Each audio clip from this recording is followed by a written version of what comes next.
Alhamdulillah Rabbil Alamin. Wassalatu wassalamu ala ashrafil anbiya'i wal mursalin wa ala alihi wa sahbihi ajma'in. Qala Allah fil Qur'an, a'udzu billahi minasy syaithanir rajim. Bismillahirrahmanirrahim. Walladzina yaquluna rabbana asrif 'anna 'adzab jahannam inna 'adzabaha kana gharama innaha sa'at mustaqarra wa muqama. Dan orang yang berkata, ya Allah, jauhkanlah kami dari azab jahannam, karena sesungguhnya azab itu adalah membuat kebinasaan yang kekal. Sungguh jahannam itu seburuk-buruk tempat menetap dan tempat kediaman. Shadaqallah wa shadaqa rasuluh wa ba'du.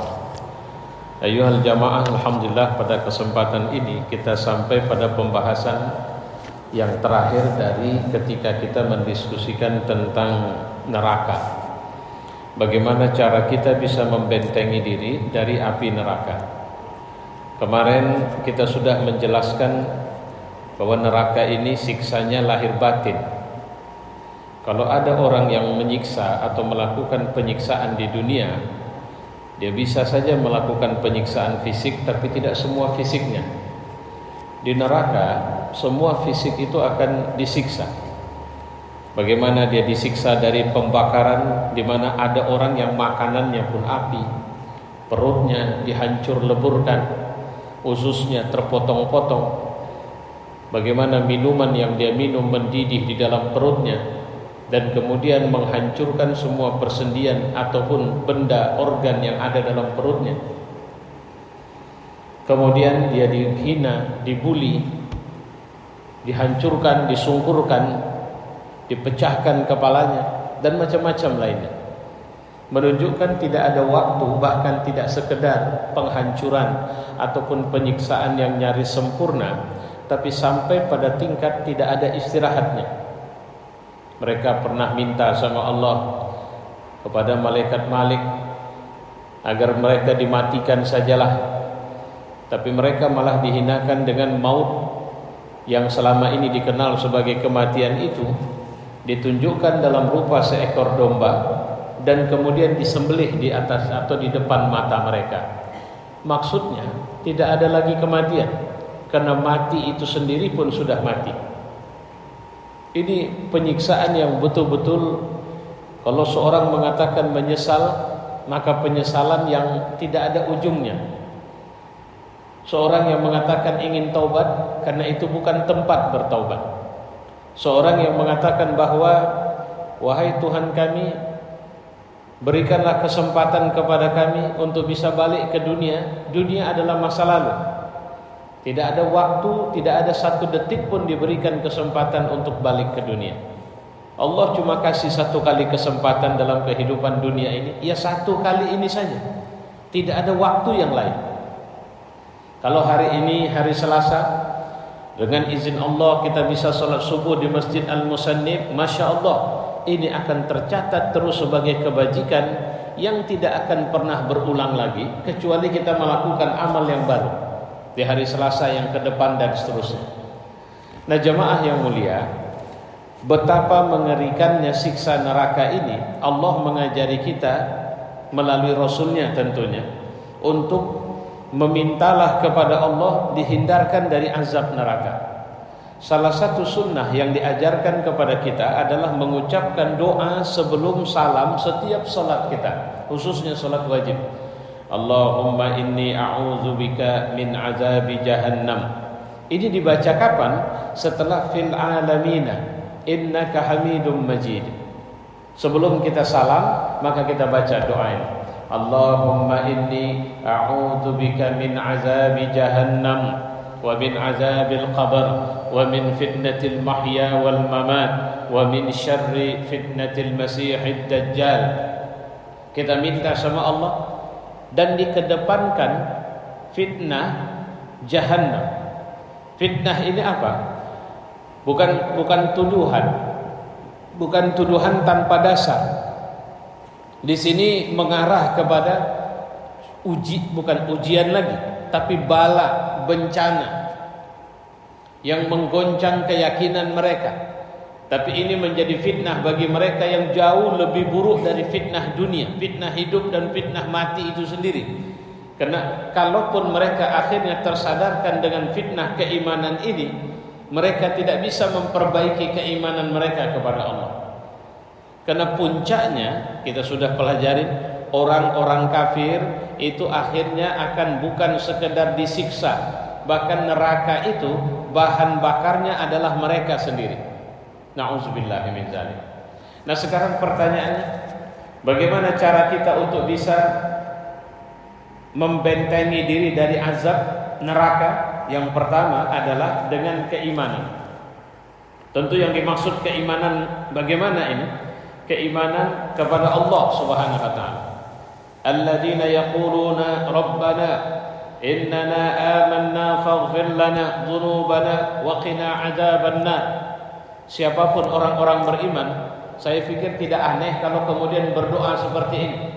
Mereka adalah orang yang mengatakan Rabbana innana amanna, bahwa sesungguhnya kami telah benar-benar beriman kepadamu. Faghfir lana, maka ampunilah kami wahai Tuhan. Wa qina adzabannar, dan hindarkan kami dari azab neraka. Kenapa harus ada kata ampuni kami? Karena terus terang sebab-sebab kita berdosa itu tidak hanya datang dari karena kita bermaksiat. Sebab-sebab kita berdosa bisa datang dari karena kita melakukan amal soleh. Rajin tahajud, malah muncul penyakit ujub. Rajin infak, malah muncul penyakit riya. Selalu rajin ke masjid, malah datang penyakit merasa hebat di tengah orang banyak. Ngelihat orang melakukan amal baik atau mendapatkan nikmat, muncul dengki di kita. Bahkan dalam dakwah, tidak sekali dua orang-orang yang aktif di lapangan dakwah juga teridap penyakit dengki. Jadi kenapa harus mohon ampun? Karena kalau kita sekedar memulangkan amal kita kepada diri kita, ketahuilah bahwa sebenarnya kita amat sangat lemahnya. Setan itu nggak pernah berhenti, nggak pernah istirahat untuk merusak kita. Ada orang kalau sekedar bisa kaya, orang jadi bajingan juga bisa kaya. Orang nggak perlu sholat juga bisa kaya. Orang kafir juga bisa kaya. Kalau sekedar bisa kaya, kalau sekedar bisa dapat jabatan, nggak perlu jadi orang soleh, bisa jadi pejabat. Nggak perlu jadi orang benar, orang lurus, orang bertakwa, bisa. Bahkan sampai pada jabatan-jabatan prestisius. Tapi kalau untuk mendapatkan surga Allah, modal dasarnya adalah keimanan kepada Allah Subhanahu wa taala. Nah, ini dia. Kemudian yang kedua, amal-amal yang kemudian amal ini insya Allah akan menjadi benteng yang membuat kita bisa masuk dalam surga Allah Subhanahu wa taala. Apa saja jenis amal-amal itu? Yang pertama, cinta kepada Allah. Ini persoalannya, ini teori nih. Kalau saya mengatakan cinta, seperti apa cinta itu? Bagaimana tahap di mana saya bisa merasakan cinta itu? Contoh yang paling ringan, ini pun kalau pernah terjadi sama kita. Seorang laki-laki atau kita mencintai istri kita. Kapan mulai mencintai? Ketika pertama melihatnya. Muncullah ingatan yang tidak pernah putus kepadanya. Apa saja, bahkan pernak-pernik kehidupannya kita cari tahu. Apa yang menjadi sisa peninggalannya? Kalau itu di sekolah misalnya, tempat duduk dia. Ingat ketika Laila atau Majnun terobsesi dengan cintanya kepada Laila. Pada saat Laila mati, apa yang dia lakukan? Setiap hari dia pergi ke rumah Laila. Setiap hari pekerjaannya adalah pergi ke samping atau keluar kamarnya Laila. Di kamar Laila dia memegang dinding Laila, menciumi dinding-dinding kamar itu dari luar. Ketika akhirnya satu ekor anjing yang dia tahu ini dulu anjing peliharaan Laila, maka dia membelainya dengan cinta, menciumi anjing itu semuanya. Sampai-sampai orang mengatakan bahwa dia sudah gila, maka disebutlah dia Majnun. Sudah gila dia. Satu hari dia kasih komentar, iya benar, aku sudah gila. Tapi aku digilakan oleh cintaku kepada Laila. Aku tahu yang kuciumi adalah tembok, dinding, yang di situ tidak ada Laila. Tapi supaya kalian tahu, dinding itu adalah dinding yang dulu sewaktu Laila hidup di dalamnya ada Laila. Dan aku bukan mencium dinding itu, tapi aku mencium dinding yang dulu ada Laila di situ. Anjing itu, kenapa aku ciumi? Karena sebab dulu sewaktu Laila hidup, Laila suka membelai-belai anjing itu. Dan aku berharap sisa belayan, sisa tangan Laila itu masih bisa aku cium lagi. Apa sebabnya? Cinta. Apa yang dilakukan oleh Majnun sebenarnya adalah satu tindakan yang secara zahir terkesan itu kegilaan, tapi sebenarnya itu ketika merasuknya cinta, seorang tidak bisa dilepaskan oleh yang dia cintai. Nah, ini kalau kita bawa kepada Allah, akan ketahuan kita aslinya belum cinta sama Allah. Apa benar kita gandrung sama Allah? Apa benar kita sudah sampai pada tingkat ngefans sama Allah? Anak-anak milenial sekarang kalau datang artis-artis atau penyanyi-penyanyi yang enggak jelas juntrungan moralnya, akhlaknya pun amburadul, brengsek, agamanya juga tidak jelas, kemudian datang ke negeri kita, muncul gandrung dia, muncul cinta dia. Si artis pakai kerabu sebelah, dia pakai kerabu sebelah. Si artis mencat rambutnya dengan warna tertentu, dia pun ikut mencat rambutnya. Si artis pakai baju modelnya koyak-koyak, maka dia pun buat baju koyak-koyak. Tujuannya apa? Untuk menunjukkan betapa dia mencintai artis itu, ngefans betul sama artis itu. Padahal maaf cakap, artis itu masih buang kotoran. Yang kotoran yang dia buang juga sama baunya dengan yang dia buang. Ini Allah Rabbul Alamin, Maha Suci Allah dari segala kekurangan. Coba bayangkan kalau saya atau kita gandrung sama Allah, kita cinta sama Allah, apa yang akan kita lakukan? Seorang istri ketika dia mencintai suaminya, satu hal yang dia lakukan bagaimana caranya agar suaminya tidak akan melihat perempuan lain. Apapun akan dia lakukan, memberikan pelayanan seperti apapun akan dia berikan, asal suaminya tidak melihat yang lain, asal suaminya tetap mencintainya, maka dia akan memberikan pelayanan terbaik. Kalau kita pulangkan kepada kita, mencintai Allah, melakukan ketaatan yang sempurna. Kita akan mengambil waktu kita, alhamdulillah Allah sudah bangunkan kita jauh sebelum subuh, maka kita akan melaksanakan salat tahajud, kita akan zikir kepada Allah. Yang semua itu kita lakukan dengan enjoy. Kenapa enjoy? Karena kita cinta sama Allah. Ya. Wallah la yulqillahu habibahu finnar. Dalam satu hadis disebutkan dalam kitab Al-Mustadrak karya Imam Al-Hakim, dari juga Musnad Al-Ahmad dari Anas bin Malik, Nabi mengatakan, demi Allah, Allah tidak akan melemparkan ke dalam neraka orang-orang yang mencintainya. Habibahu finnar, kekasih-kekasihnya. Siapa orang yang sampai pada tingkat Allah pun mencintainya, ini pasti orang itu mencintai Allah. Ekspresi cinta bisa macam-macam. Ada orang yang mencintai maka dia menunjukkan sifat overactingnya di depan yang dia cintai. Ada orang yang mencintai malah dia kalem, tapi dia akan melakukan yang terbaik di depan yang dia cintai. Kalau saya mencintai Allah, saya pergi ke toilet, ada Allah, maaf ya, tolong jangan pahami secara zahir ya Pak. Ada Allah di sana, maka saya akan apa istilahnya? Akan melakukan yang terbaik. Kenapa? Karena di toilet sekalipun Allah menyertai saya. Tapi jangan pahami secara zahir. Karena kalau secara zahir, wah kalau gitu Allah ada di toilet dong. Yang kita maksud di sini, Allah tidak luput dari melihat kita. Allah meliputi kita di semua urusan kita.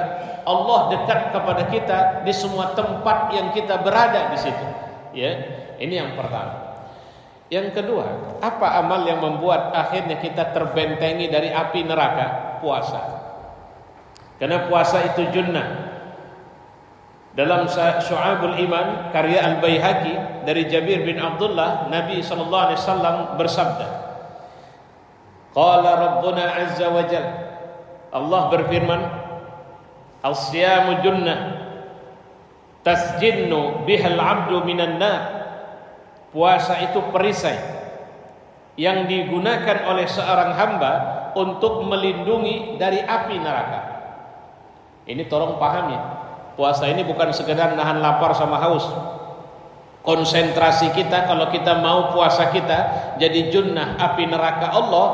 Nah, konsentrasinya coba perhatikan bahwa puasa itu hakikatnya kita imsak dari syahwat-syahwat yang merendahkan kita dari Allah, nafsu kita. Puasa itu pengendalian nafsu. Coba perhatikan apa nafsu yang sering membuat kita jadi jauh dari Allah. Mata, telinga, mulut, tangan, kaki, kemaluan, harta, perempuan, jabatan, simpanan, kemegahan yang kita lihat dalam atau yang harus nampil dalam diri kita. Nah, itu dia. Ini yang bentuk nafsu. Karena tidak semua kita kecenderungan atau nafsu gerusak itu tidak sama. Kalau kita puasa betul-betul ingin mengendalikan nafsu itu tunduk kepada Allah, nah itu yang jadi junnah. As-sawmu junnatun min azabillah. Ini disebutkan dalam hadis riwayat Ahmad, Nasa'i, Ibnu Majah, Ibnu Khuzaimah dalam sahihnya, bahwa sebenarnya puasa itu malah perisai dari azab Allah. Dalam hadis lain juga disebutkan, man shoma yauman fi sabilillah, siapa yang berpuasa satu hari saja di jalan Allah, ba'adallahu wajhahu 'anil nari 70 kharifa. Allah akan menjauhkan wajahnya dari neraka sejauh 70 tahun perjalanan. Kalau dia puasa fi sabilillah, puasa di jalan Allah. Apa yang dimaksud dengan puasa fi sabilillah ini? Pertama, secara zahir dia sedang melakukan aktivitas fi sabilillah, apa saja pun itu. Seorang ayah setiap hari dia keluar rumah mencari nafkah, maka dalam rangka mencari nafkah dia juga menyempatkan diri untuk berpuasa. Ini yang dimaksud fi sabilillah.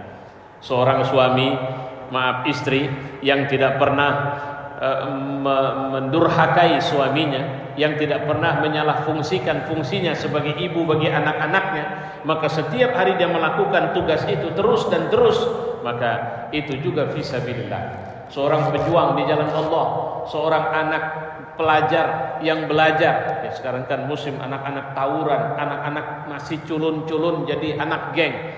Bahkan ada yang jadi begal.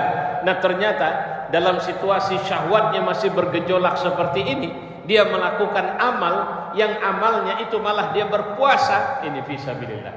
Apa keuntungannya? Dijauhkan dia dari api neraka Allah selama atau sepanjang jarak 70 tahun.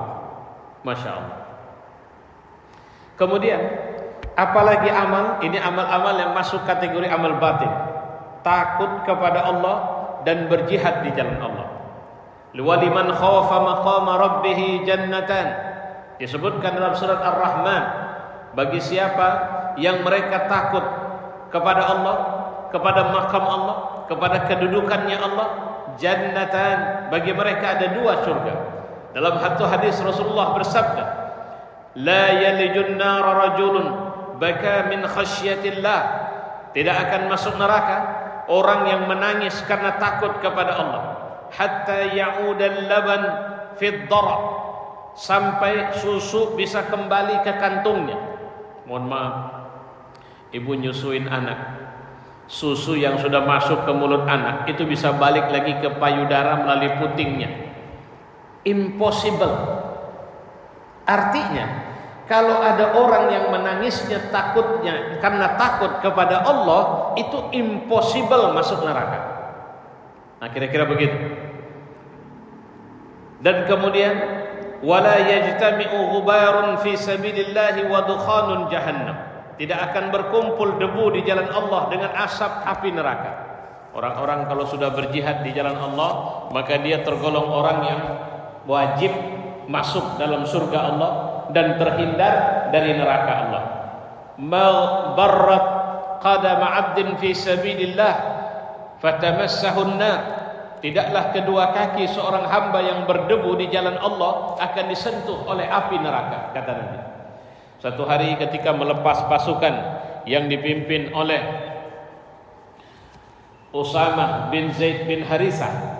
Waktu itu Abu Bakar baru diangkat sebagai khalifah. Lantas Usamah bin Zaid ada di kuda karena dia komandan. Abu Bakar jalan kaki di bawah. Usamah mengatakan, ya Khalifatul Rasul, wahai Khalifah Rasul, kau sajalah yang naik ke atas kuda ini, karena sungkan aku. Bagaimana aku di atas kuda sementara kau di jalan? Apa kata Abu Bakar?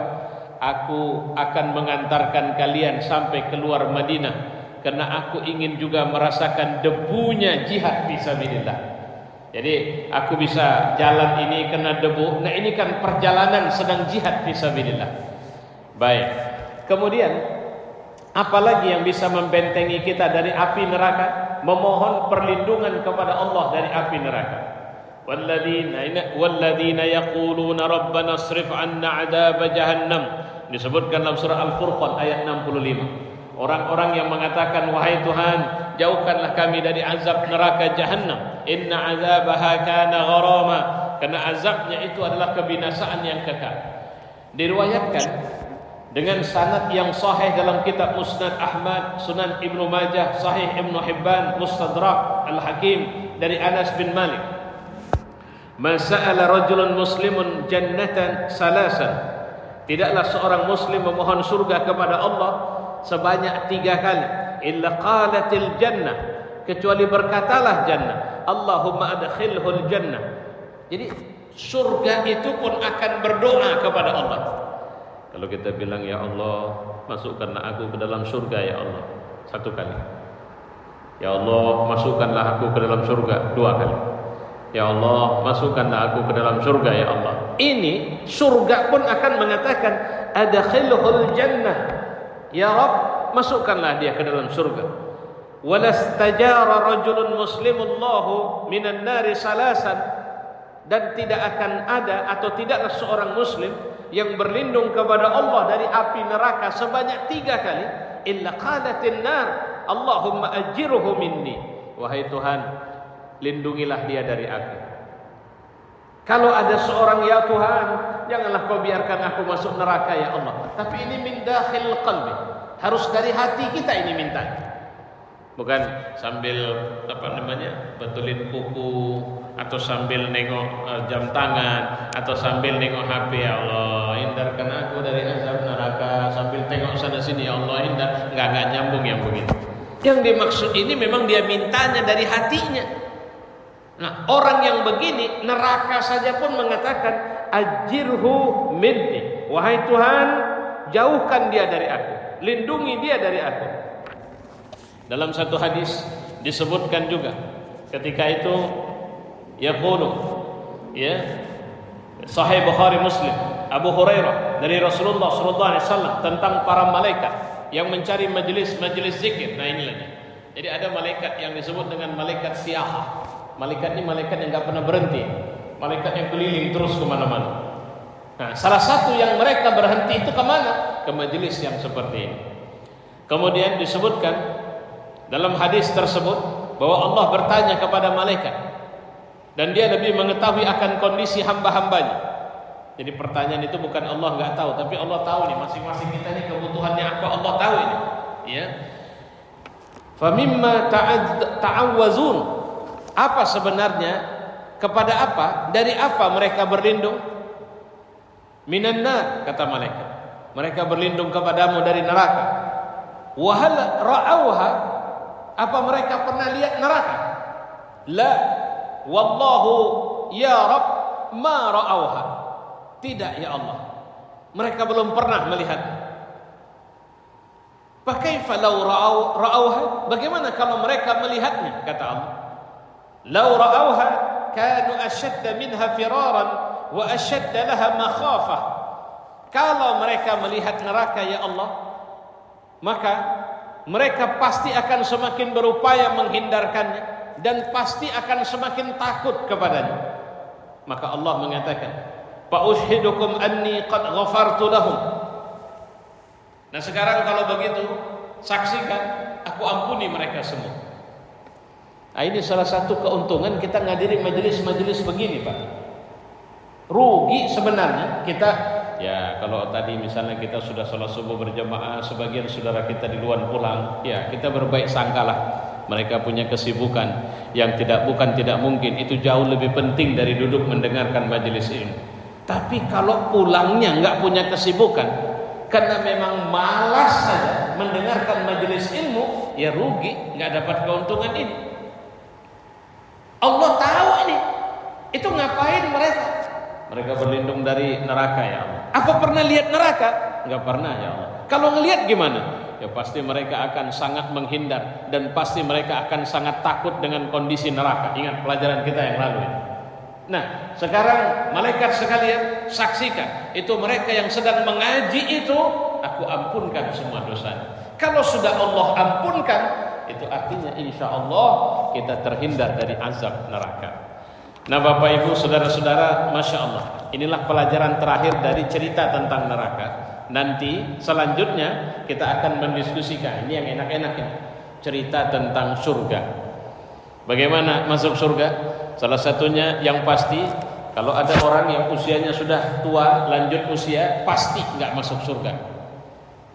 Kata nggak masuk surga, ini tolong jangan pahami langsung, jangan terkejut. Yang ngantuk boleh bangun ini. Ya, jadi wah ini apa gunanya kita sholat? Bukan. Satu hari ada seorang perempuan yang lanjut usia datang kepada Nabi, terus bertanya, ya Rasulullah, doakanlah supaya aku bisa masuk dalam surga Allah. Nabi dengan senyum mengatakan, waduh, tidak bisa nek. Kenapa? Nenek-nenek nggak akan masuk surga. Nangis ini nenek, pulang dia masih terus menangis. Apa kata Nabi? Sini dulu. Di surga itu nggak ada nenek-nenek.